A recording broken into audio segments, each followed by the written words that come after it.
Yeah, it does. Good way to What's earn money. your yeah, really. Dude, did you see your photo? I know. Like I'm like, oh my god. It, Dude. I we didn't don't need see to it go till there. this morning. Alex pointed it out. He's like out and naked. Yeah. Oh yeah, that's in the background, like for a magazine cover. Dude. That's on That's my great. and I'm like, oh well, you know what? Hey, I mean that might have happened in Vegas last time, so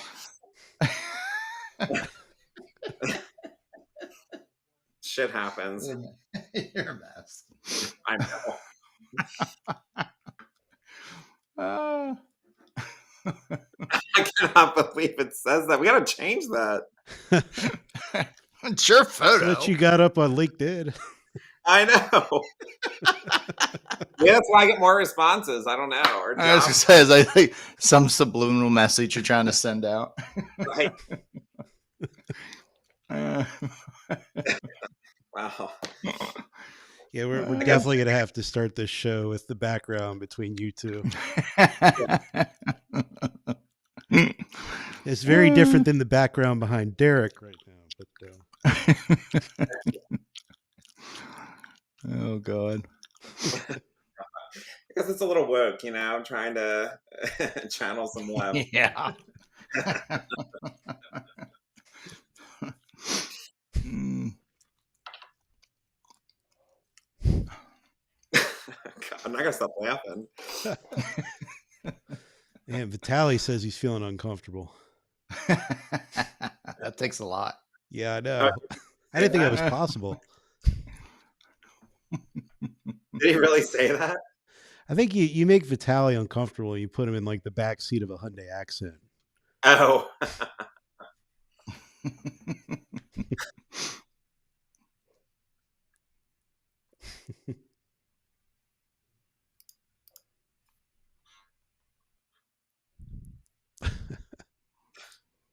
I guess stop making me laughing. Like I'm gonna start I'm laughing. laugh. There's some comments coming in. I'm laughing at. Are you serious? Yeah. Ooh. Yeah. Vitaly says you could put him and Joe Webb in the back of an Uber Prius. Oh my god. Did you really? I don't know. That's a scary thought, though. All right, 3 seconds.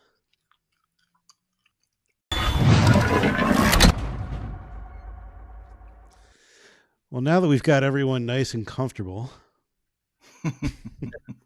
get this thing rolling here. So, Derrick, welcome to Derek, Refresh you're Friday. yeah, Thank man. It's you. been a while. We need to fix your camera there. I know. Or I move it to the left, to the Other way. right. Yeah. Other way. There we go. All right. There you go. Y'all should I have don't know. done this together. I Aren't was you? sent okay. I mean, I know. I thought Chris was going to be on initially. So, why aren't you guys in the same room right now? Because aren't you like 2 blocks from one another?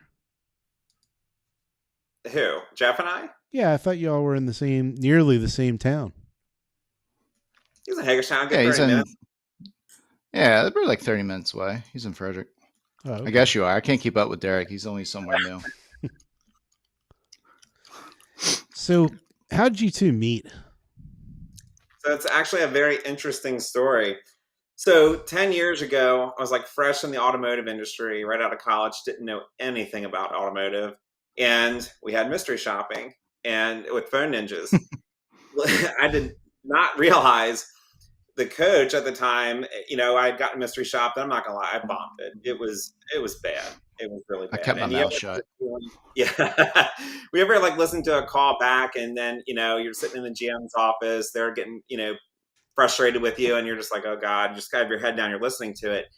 And instead of, taking heed to what they were saying, I got all nasty about it, sent like this horrible email, very obnoxious. Well, You like were being such a bitch. I know. So a couple weeks later, the GM at the time, he had brought in Jeff to do consulting as we were getting a BDC started. And I finally put two and two together that the coach I was really nasty to was Jeff's wife.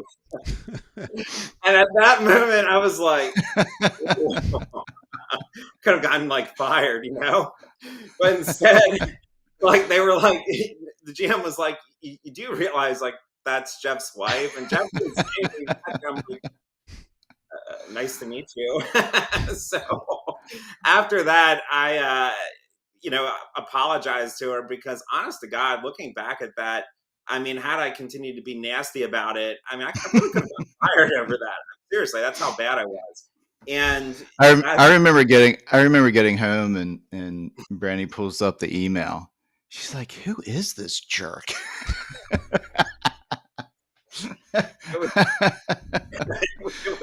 She's like, he won't like, he just fights everything. He fights everything I try to train, or he's like, it doesn't matter what it is, he wants to fight against it. I was like, that's so weird because we had already met, and I'm like, that doesn't seem like his personality. I was like, I don't know. I'll say something to him. I was like, don't judge him too quick on that one email, But I was like, nasty email. It was surprising, but it wasn't very nice. It was funny. The whole episode was funny. Right. Yeah. But what really, so that's how I met Jeff. But one of the things though, looking back at it though, is that when we embraced it after that, because I kind of had like a come to Jesus moment after Jeff talked to me, and I apologized to Brandy, which we're still friends 10 years later. So I guess it worked. But it was really when we started embracing, the phone ninjas method that, that's what really helped us build our BDC up, right? And really helped me get to where I am today, and really understanding that was like a point and purpose behind what the email was about and how bad that phone call was. Yeah, it was like that one thing you really took a big change after that.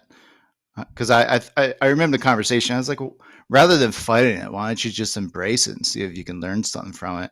And of course, Derrick he's like, so once he embraced it, then it was like full on, just now you were preaching the phone ninja word. Yeah, and I think, but it goes back into a lot of the ways of dealerships, is that it's very like fend for yourself kind of thing. Training isn't always taken seriously, and I think too it comes down to how GMs approach it, right? So like if you get called into the GM's office for every little thing, and you get a little bit nervous, so if you're in the hot seat, you try and defend yourself. And I think it's really just understanding that it's not about beating somebody up. And I mean, I should have been beat up for that call, but it's more about what are you going to do now? And what are you going to take away from it? And if you just listen for a few minutes, you really can learn something. Yeah, no doubt. I saw Chris commented. Sorry, it was just funny. Chris commented in the comments, I did trip a waiter last week in Utah and almost killed him. So I guess I'm keeping that streak alive. Was that on accident, or you just? Oh, it was on accident.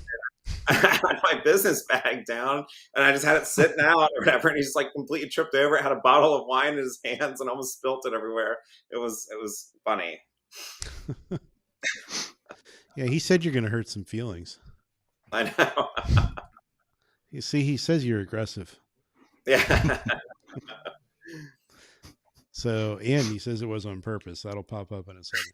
But so y'all, that was 10 years ago, right? Roughly. Mm-hmm. So here we are in a 10-year window. So I think if we hadn't had a pandemic, we hadn't, had this crazy demand shortage, or sorry, supply shortage of vehicles and everything we've been through over the last 2 years. Things probably would have continued being the same. And I Derrick, I know you're here today because, I think our frontline people are a little used to working a certain way. Maybe, you want fries with that kind of approach. It made a lot of money doing that. And now that demand is beginning to soften, I think demand softening because of inflation and higher interest rates, and reality of things, higher gas prices, all that good stuff that's going on right now. Um, we now need to retune our sales team to begin actually selling again. And if anyone thinks I'm wrong in making that kind of broad statement that salespeople have not been selling for the last 2 years, they've been taking orders. You're No, they more than definitely welcome have to been. comment Yep. and tell me I'm wrong. But Um, No. you hit on a few key things here, though, Alex. And I think, look, even before the pandemic, dealers struggled with, handling internet leads. And one of the biggest things we noticed early on in the pandemic was that whole digital retailing thing again, which I can't stand that buzzword, because if we couldn't handle answering a lead prior to the pandemic, now we've added what, the eighth or ninth call to action to the VDP. And you think we're better now because we have more options for the customer to contact us? And the hard truth is, no, they are struggling with it.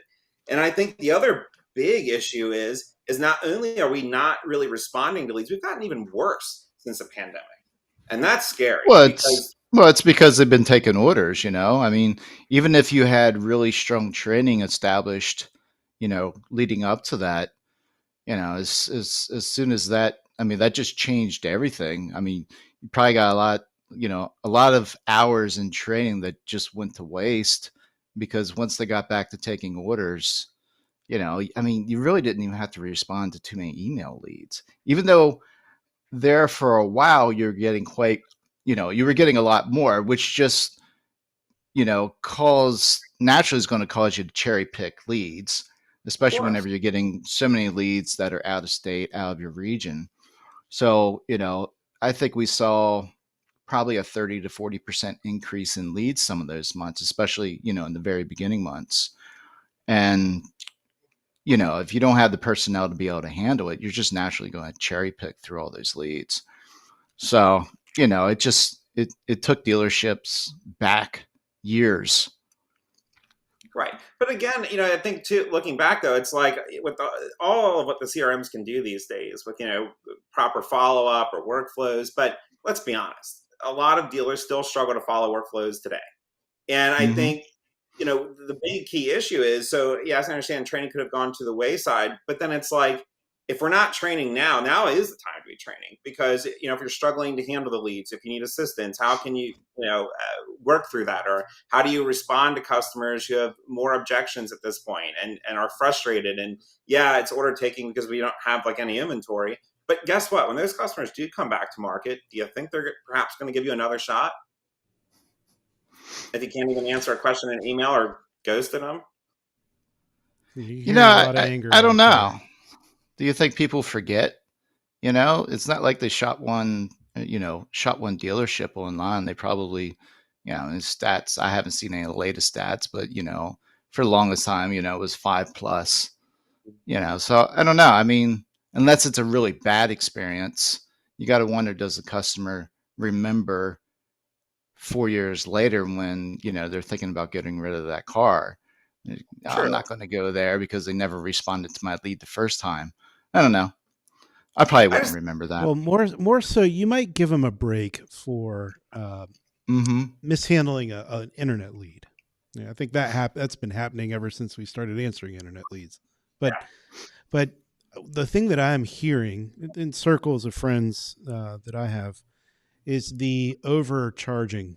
The Yeah. thousands over MSRP. That is in some of these people's minds is a bit unforgivable. yeah. Well, I mean, honestly, Seen a Chris lot had of that. written an article about it. I mean, some of these dealers, charging thousands of dollars over the MSRP. And I think one of the things to add to that too is going back to like that online price advertising, where again, even if it's at MSRP, which I get, I mean, a lot of dealers are doing that right now. But then when they get to the dealer, it's like a $6,000 market adjustment on top of some other brazen fee for maintenance and things like that.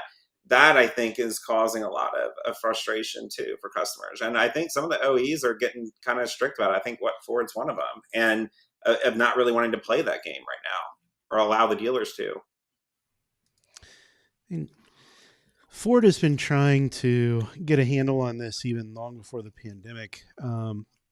We had a client in the DC metro area, um, and I hadn't seen a more aggressively pricing area in the country than that one when it came to domestic vehicles, especially Fords.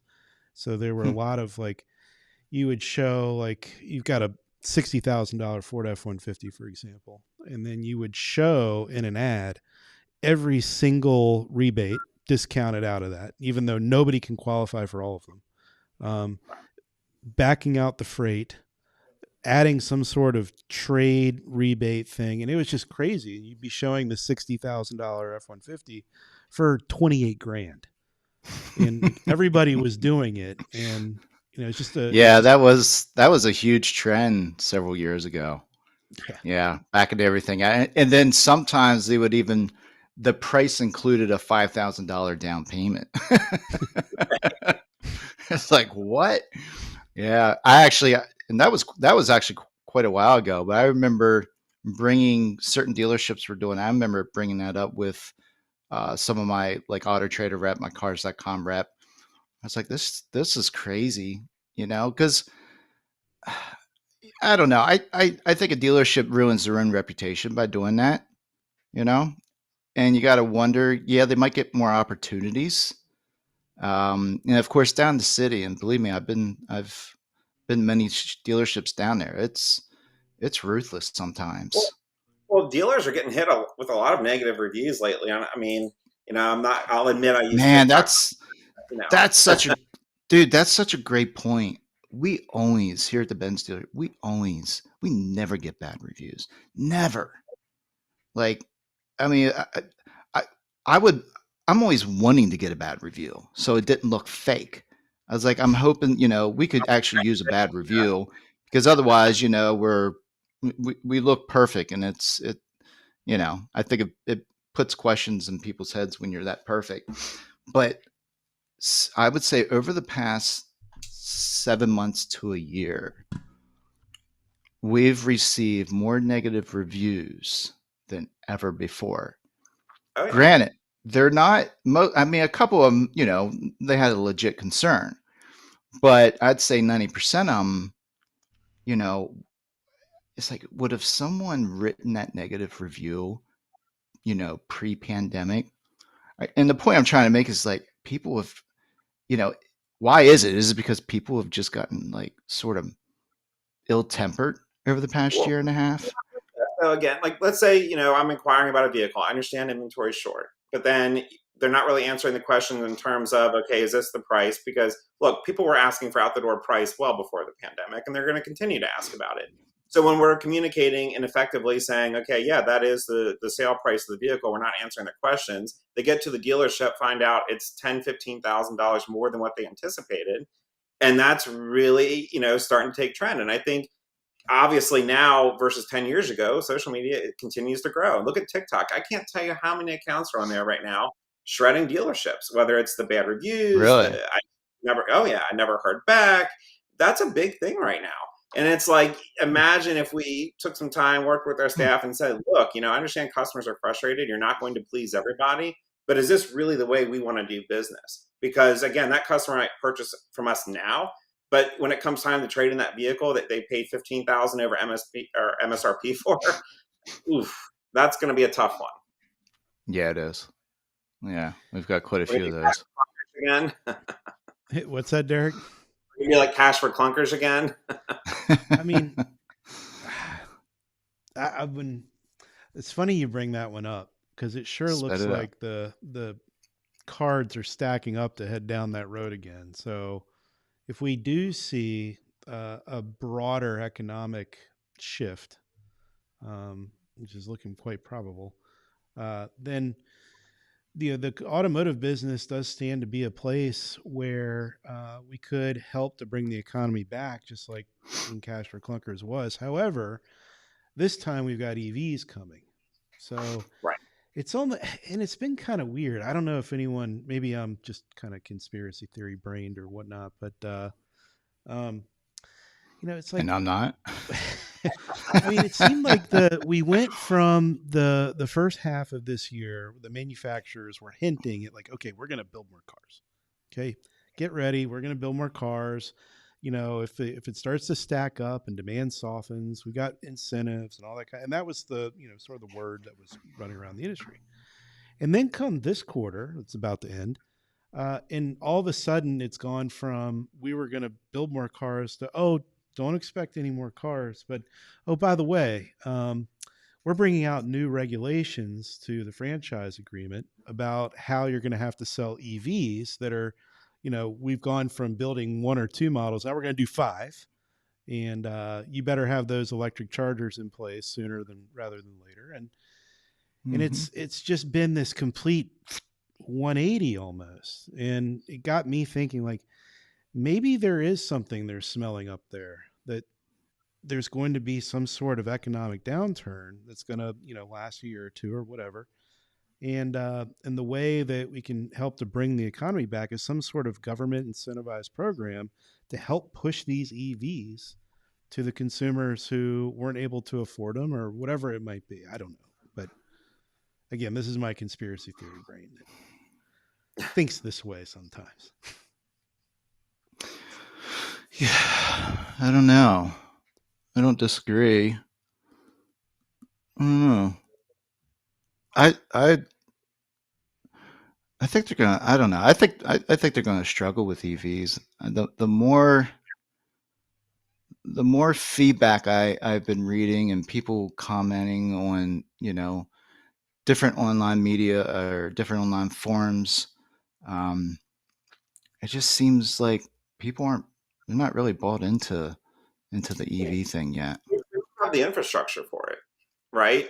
Whereas in like Europe, they have a lot of that infrastructure. Small And detail.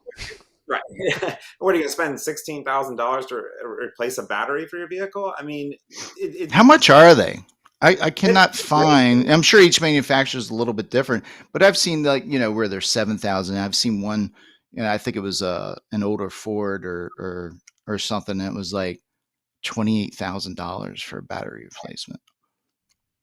I just, I would like to see more infrastructure development on that before they can really push it. I mean, and obviously depending on where you are geographically, if it makes sense, I mean, good luck with that in like 3 foot of snow.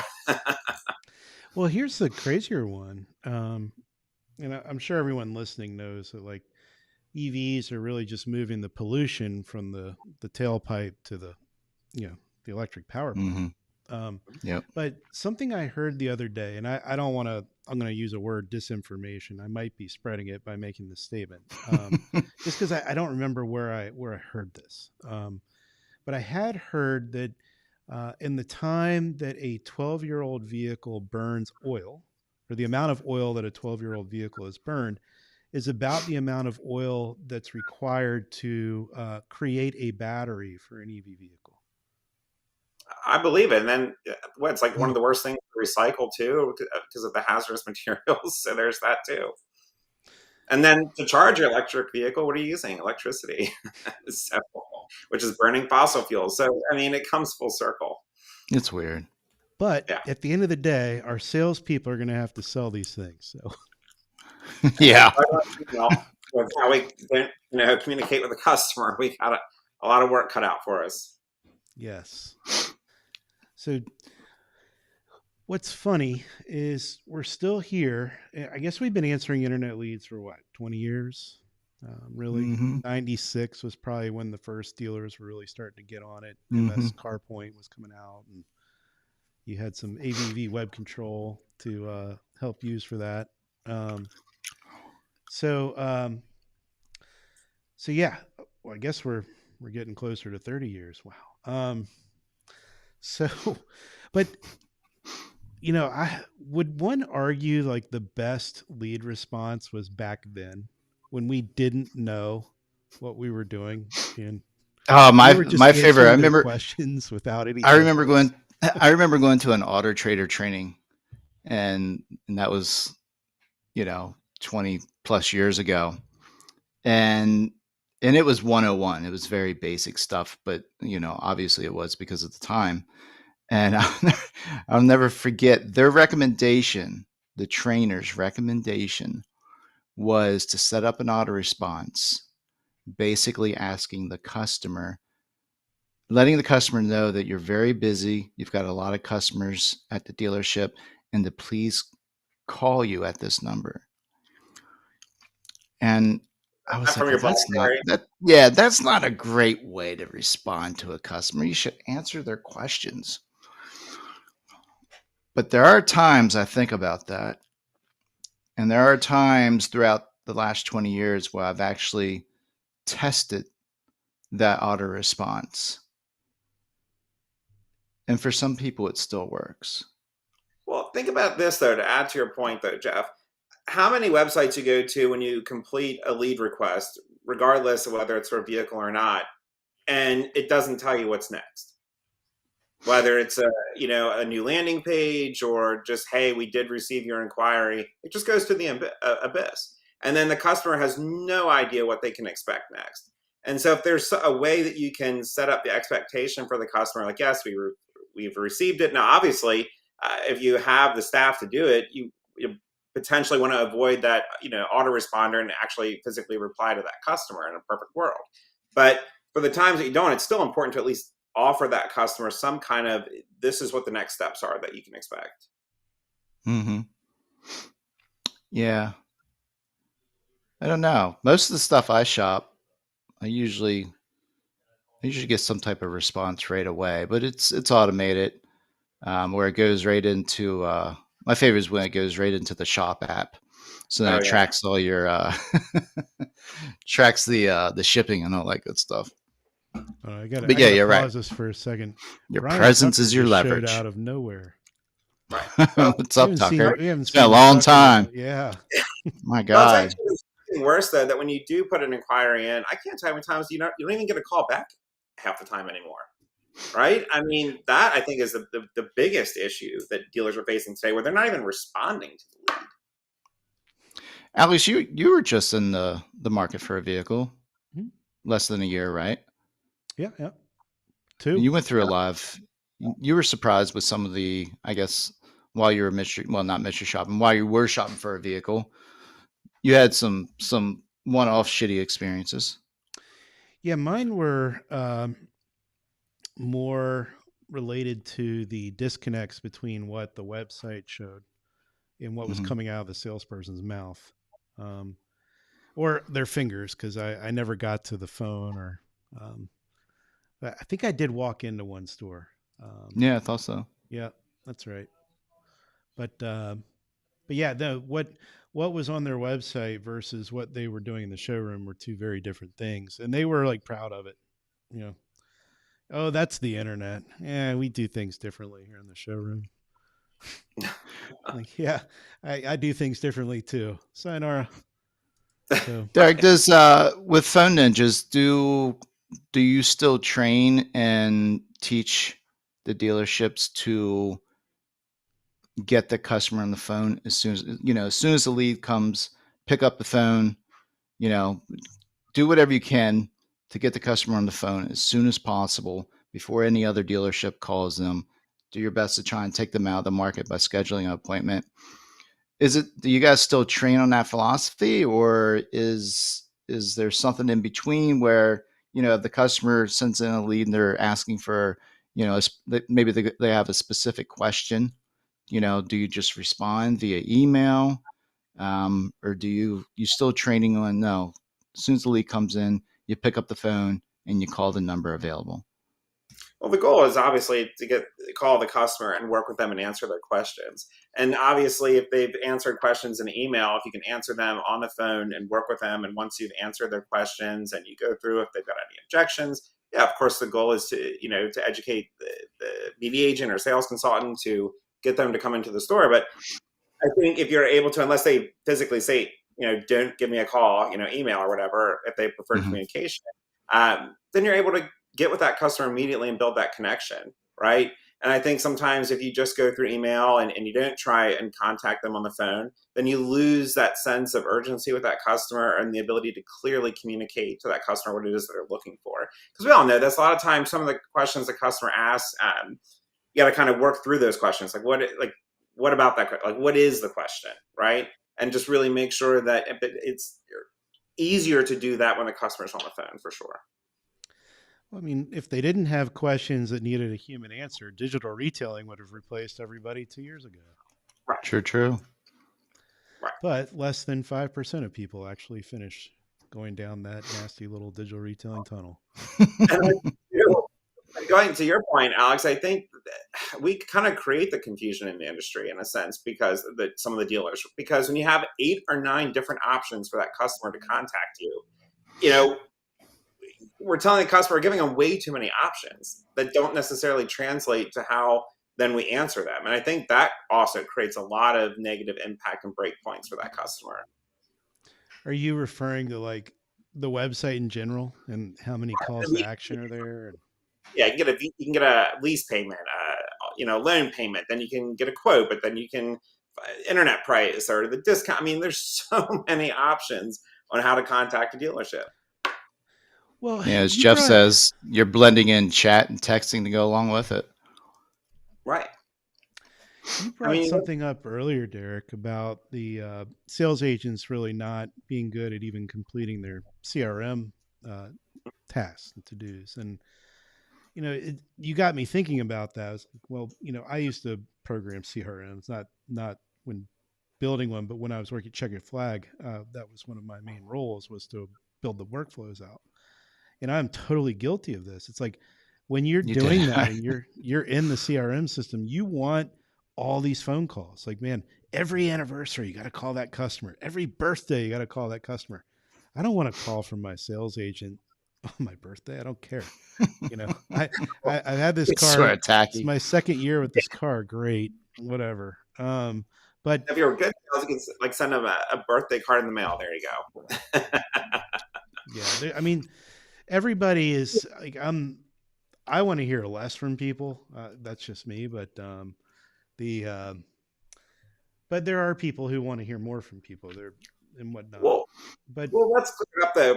For sorry to cut you off, Alex, but I think for the workflow perspective, it's more about when you don't hear from a lead in a couple of days. I understand you have a less and less chance of selling, but we're not even calling them back after they didn't respond to an email or the initial voicemail. Like we just let it go. And I think because there have been so much more leads with the volume increase, if they don't respond, sayonara, I'll just go to the next lead.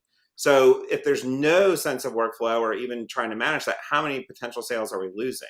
Right? Because you can still build a relationship with that customer, help them out so that when you do get a vehicle in that meets their needs, you can still sell it.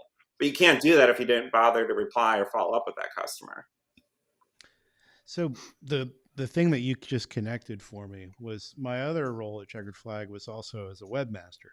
So sitting in that chair, like I wanted to put every contact that could happen and give the customer every opportunity and every way to raise their hand. When really, at the end of the day, the best utilization of the CRM by the salespeople and the best utilization of the website by the customer is to give a very clear path. This is the path that operates best, and they will conform to your Mm. process because they want something from you.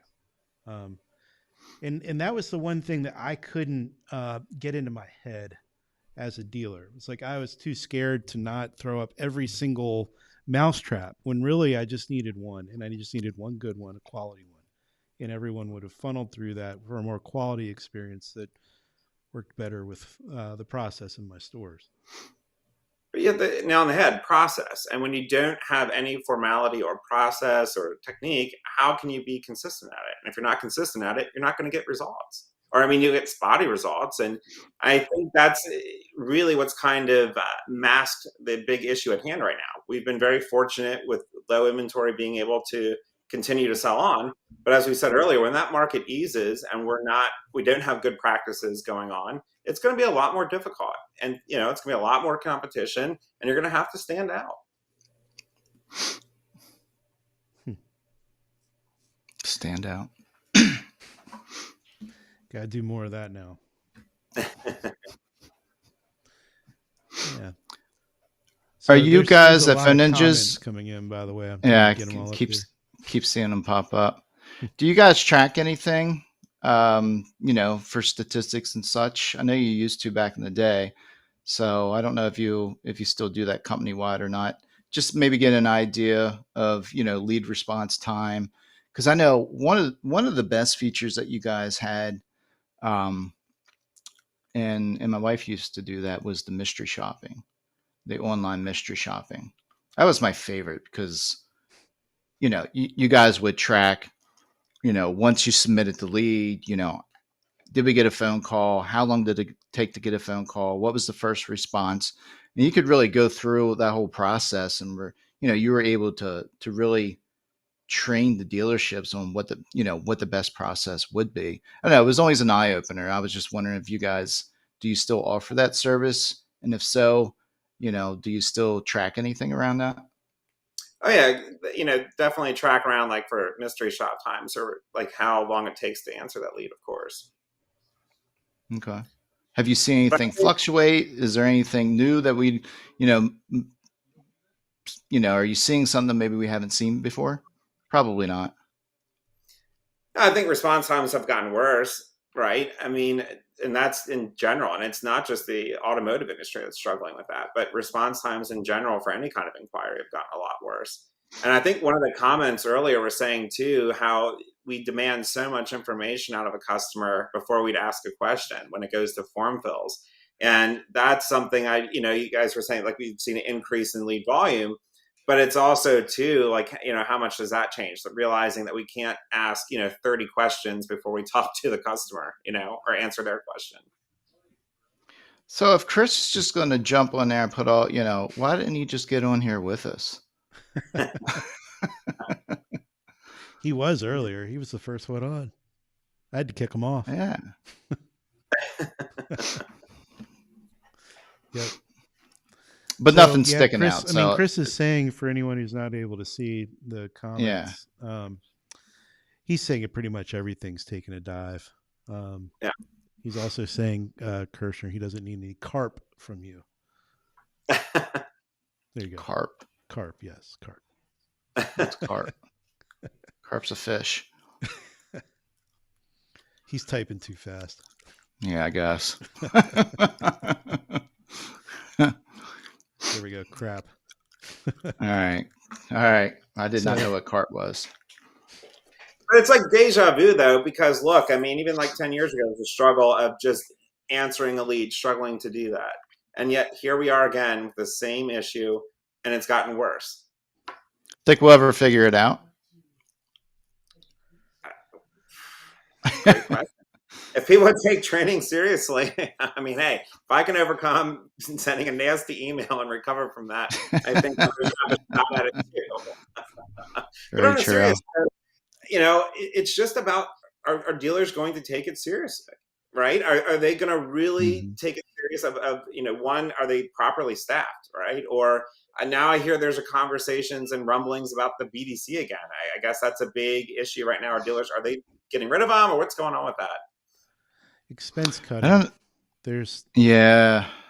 So one of the things that's going on right now, this is a theory I have. So like you can subscribe or you can completely disagree with me, but I feel like the quick transitions that are going on, we've had 2 years of pivoting and all sorts of stuff, trying to keep up with whatever's going on in the marketplace. It's been wild.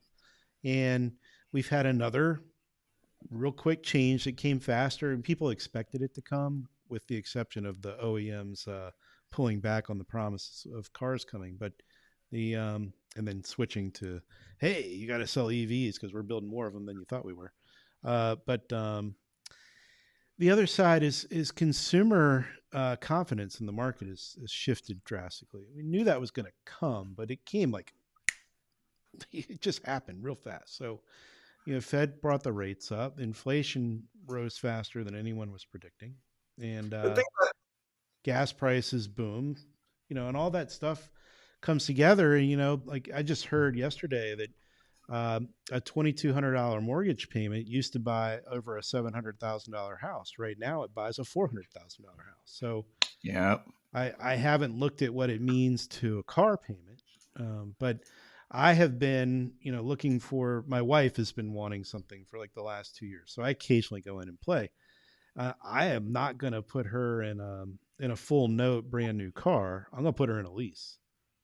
And man, I have not seen a lease payment that's got me any kind of wanting to do anything yet. So Not like it was 2 years ago. Yep. But one thing though to think about, obviously with used vehicles being on the road much longer than previously, and the demand, I think with really switching or dealers shifting the focus to fixed ops. And one of the comments, and I wholeheartedly agree, that a lot of service departments are entirely understaffed right now. So even if they didn't necessarily want to utilize the BDC in sales, which I disagree with, but to each his own, then if you could utilize them in service to help with the request, make sure the customer's followed up with, make sure we're handling the inbound calls, that's customer pay revenue, right?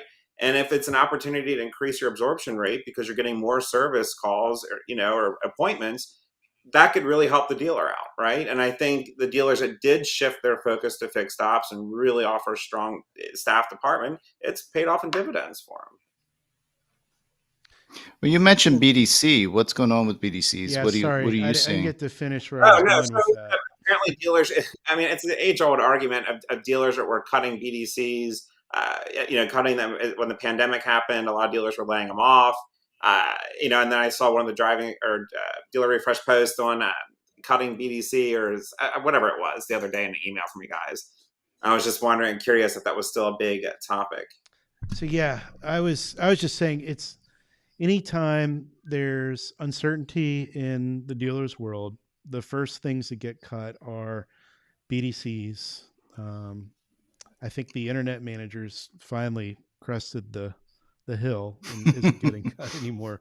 They used to be a number one, but it's that kind of stuff, and so that's where it comes from. Right. But again, honestly, if they were properly trained and they were having success, we wouldn't be in this. It would be a lot harder to cut. The argument's always been my salespeople should be able to do that job. Mm-hmm. They're not. Still aren't 10 years later. Right. Not awesome. And then they don't take their training serious. Right. I remember having this argument in 2001 and 2006. Then again, I lost the argument in 2008 for some reason. And then a checker flag, and then we did it again, and now it's gone. I remember all those. I think how many different BDCs did I run and have been run since? Yeah, you had a full-on huge BDC department. Then I think that got demolished, and then you were bringing back people in onesies, twosies, and then yeah, I remember we were on the phone many times over those transitions. Yeah, here's the guy that replaced me eventually, Ryan Montville, who's there now. Well, imagine though if those teams had stayed together, had the training, where we'd be today, and would we really be having the same conversations? And do we really are we cognizant of the time it takes for training? And then we complain, oh, we can't hire anybody, and look, the labor market is really difficult right now, and I completely empathize with that. At the same time, if we're not willing to train our employees, how do we expect to retain them if they can't grow, whether you're a sales consultant or a BD agent? And I think that, along with everything else that we're dealing with, is still a big issue that we face. Yeah. Yes. Some point. I mean, do we offer training? I mean, is it besides go shadow Joe Schmo in the corner and see what he does? Well, what have we lost in the last 2 years? I mean, unfortunately, this isn't, automotive specific. We had a lot of people retire after COVID hit. There were 3 million more baby boomers that retired than were expected. And as those folks retire, you have to refill their positions. So you bring up the next person, usually who's most tenured. It's not necessarily that they're qualified; it's that they've been there the longest. And then you just rinse and repeat and rinse and repeat. And so I don't know that it's a matter of are we training them right? Is it a matter of the next person coming into this job all of a sudden knowing that you do need to train these people, and you should be building a bench of backfills for yourself. And that's what a manager really is. No, I think dealers do struggle with that, because just because you are a really good sales consultant doesn't mean that either A, you want to be a manager, or that you're qualified to be a manager. It's two different positions. Yeah.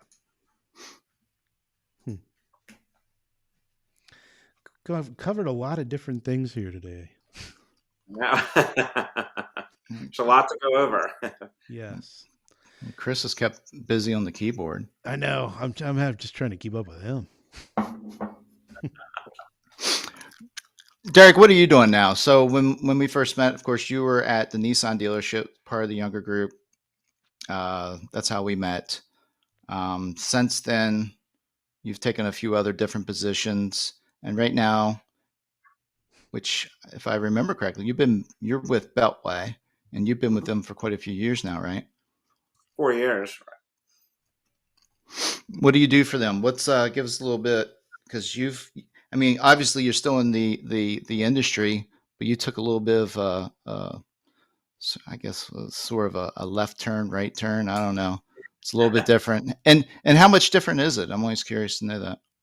Oh yeah. So believe it or not, the heavy duty trucking industry is about 10, 15 years behind automotive. And so when I first started, I was like, Ooh, you felt right oh, at home. right. It was literally repeating everything I'd done at the 6 years, in the automotive. Yeah. But it is the same, other than, they always say, yes, we're B2B, but you're still selling to a consumer at the end of the day. And that's Mm-hmm. where all of the material I learned, all of the calls, how to handle calls, how to answer emails, that, applied seamlessly into moving into this industry, right? Because no matter what you do, those core principles remain relevant, right? And, Mm-hmm. what's interesting though, is everything that we learned in automotive that didn't work, or that, perhaps we shouldn't have done that, trying to break away from repeating that same journey again in heavy duty trucking. So, like, just offering a really refined experience online for the customer journey, understanding, perhaps what a CRM, how it's set up, because less than 30% of like heavy duty trucking even has a CRM, believe it or not. So, I believe it. you know, yeah. So just really reutilizing a lot of what I learned in automotive has applied very well into heavy duty trucking. But it's funny that just doing, like, having a website that's responsive even today, and a CRM is like light years ahead. So they always like, oh, you're cutting edge. Like, we're doing this like 10 years ago. Are you mostly involved with fleet sales, or is it individual, or you said B2B, so it's probably mostly fleet sales to No, different companies. And is there any difference in the marketing? Like, do you take on a strong social media presence? not a strong social media presence. I think it's something, certainly, that could come forward in the future. But when the OEM, they really lack content for dealers, because Mm-hmm. they themselves aren't very forward in digital. But believe it or not, fleet sales only make up a small portion, under like 15, 20% of our total sales. Our Oh, biggest really? Just customer think is about that bill. It's right. because like That one truck is like what would almost $1 million, right? No, I mean, it depends. Obviously, depending Hmm. on what the application of the truck you use it for, maybe like a buck 50, 200,000. Still a lot, but Right. So buy really, 10 of them. yeah. But our customer really is that 1 to 2 truck customer, or an owner operator. And at the start of the pandemic, Port of Baltimore is actually one of, like, the second largest, I think, ports in the country. So when they started getting a huge influx of goods, the demand for that market surged, for the used truck market, much like it did for used vehicles and automotive. So you're still really selling to that individual owner operator, and it's exactly like you're selling to a consumer at the end of the day, because they are a consumer, right? So I think that's what's so fascinating. That, and even if you're selling to a business, you're still selling to a human that's a consumer, that still has the same thought process. Yes, it's for a business, but they're still a human at the end of the day. Well, especially with those type of vehicles, there's so much shit that you need to know. Right. I can imagine, all the different questions that, that could easily potentially come across. It's definitely I get those type of leads. I would want to get that customer on the phone as soon as possible. Wouldn't want to go back and forth a million times via email, that's for sure. Right. So a couple of questions that have come in. No, they don't do surveys yet, and I hope they're not watching this video, so that doesn't start tomorrow. And as far as working with OEMs and heavy duty trucking, it's the same as automotive. An OE is an OE through and through. Mm-hmm. You missed one. Do you have a CB handle yet? Do I have a what? CB handle. What's your handle on the Breaker airwaves? breaker. Oh, I think that's a no, Rick. yeah. Yeah, Hmm. interesting. I mean, you're always just dealing with people. Right. So And it I doesn't think, matter the industry. and for us too, training has been really important because it is more of like a consulting role. Because yes, you're dealing with a human, but you're also dealing with their business. So you're trying to provide them the best possible service and really understand their business needs. And so when it comes to objections, it's more than just the payment, but it's also how this truck is going to work for my business, how this vehicle is going to handle, and so there's a lot more to it in just terms of you better be on your A game when you're presenting a $250,000 sale to a customer and following up. Yeah, Yeah, I would that makes imagine sense. the expectations from that customer are rather high. Right. Yeah. Oh yeah. And again, I mean, not until 4 years ago, we didn't even have form fills on our website for trucks. So actually, we didn't even have trucks on the website. So You we knew it barely was, had a website. yeah, I know. It was a journey. But again, I think it all goes back to there's a lot to learn from automotive. And I think but it's just fascinating that however many years later, you're still dealing with the same problems. And I always tell Jeff, it just blows my mind that why are we Hmm. still having the same conversations over and over and over on auto loop? It just blows my mind. 20 years of the same conversation. It's hard not to get bored with it or Yeah. frustrated. Well, if you, I don't know. I don't think it's the same conversation. I do believe that our industry is well endowed with deep pockets. So this is why we're so far ahead of the trucking industry, and why we're so far ahead from the uh, mortgage industries as well. It's because our dealerships are willing to spend money on tech and willing Yeah. to fund a large. I mean, you're just going through and thinking about like what dealers spend on CRM and DMS and websites and inventory tools and all that kind of stuff. That's $1 trillion a year industry right there. They spend on training, Alex. Just serving franchise dealerships. Right. Um, But what do they spend out of those budgets on training? well, They're not spending trillions on it. I'll tell you that much. no, that's I'm not a serious. trillion It's dollars. not about being negative. It's the God's honest truth. You know, Mm-hmm. they'll spend thousands and thousands of dollars on an ad campaign before they'll spend and invest in training. A lot of them, No, it's very and true. Yeah, it's that's very a true. Is so is training one of the number one like I'm genuinely asking this, and I'd like to explore this. Um, the real reason why people leave dealerships, is it a lack of training, or is it a boss, Hmm. or a pay plan, or some sort of personal reason? Like I'm curious, and, well, and can training overcome some of these things? Probably, definitely for the manager situation, but think about it from this angle. If the manager themselves was better trained and better equipped to handle their position, would that have an impact on their managing sales consultants? And it's a combination, I think, of everything, right? I mean, if you start off, I mean, I'll never forget. Even when I started off, I started selling cars before I moved into BDC and marketing and things like that.